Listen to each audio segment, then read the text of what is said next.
The Yellow Boat project started when we heard the story of swimming kids in Raya.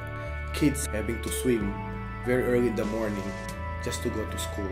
That's why we thought of giving them yellow boat. Okay, when we gave them the yellow boats, the parents used the boats to bring the kids to school and bring them home to school.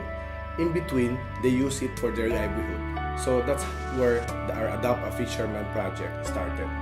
Having the boat, they'll be able to go back to the sea immediately, earn money, so that their kids can go back to school. So basically, it's still the same mission. When Typhoon Yolanda happened, we found out that there's 120,000 fisher folks who lost their jobs. They lost their boats, but they never lost hope. When we went to the place, we saw how fishermen using recovered refrigerators, turning them into boats just so they can go out and fish and put food on the table.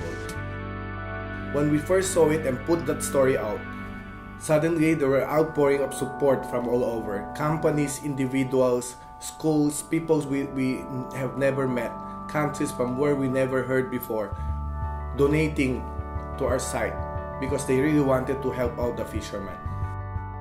All of our boats carry the name Bagong Pag-asa. That's what we want the boat to represent.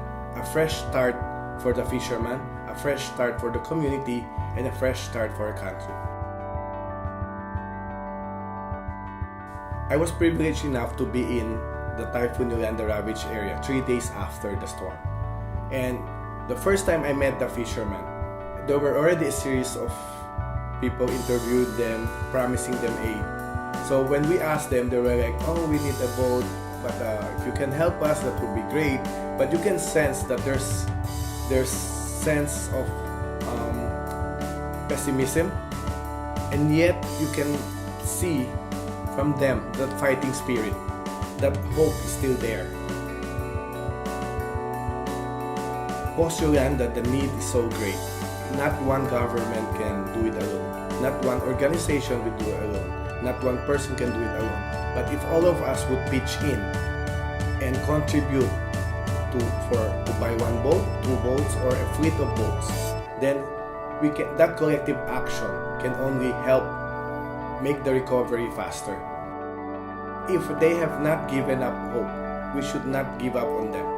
Having brought turnover boats, giving them boats, you can see the smile, the genuine smile on their face.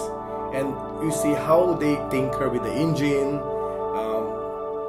putting a fresh coat of paint, perfecting the net or things like that. There's a new excitement. There's like a new life have been given to them. A fresh start was given to them, and they're raring to go back to the sea and do what they do best, that is fishing.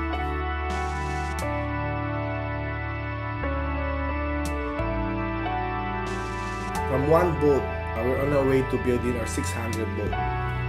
What the Adopt-a-Fisherman project accomplished was really put together the effort of small people into something bigger than they are. How one boat can impact one whole community, and several boats can impact the lives of a lot of fishermen. If you go to the area now, you can see that the fishing industry has already come back, and that's only a matter of how many months. Just imagine if more people will join in and help us build more boats. How many lives, how many children can go back to school as a result?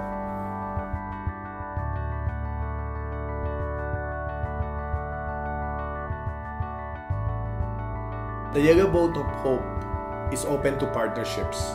We would like to work with individuals, we would like to work with private corporations, we would like to work with public schools, private schools, or even communities who would like to pitch in and contribute to one boat, a fleet of boats. All it takes to change the life is actually for one person to care.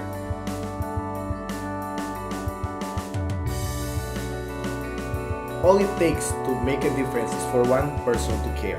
If you think you're that person, please click on the donate button at www.yellowboat.org and do make a difference. Change starts with you. Care starts with you. Help us help the fishermen.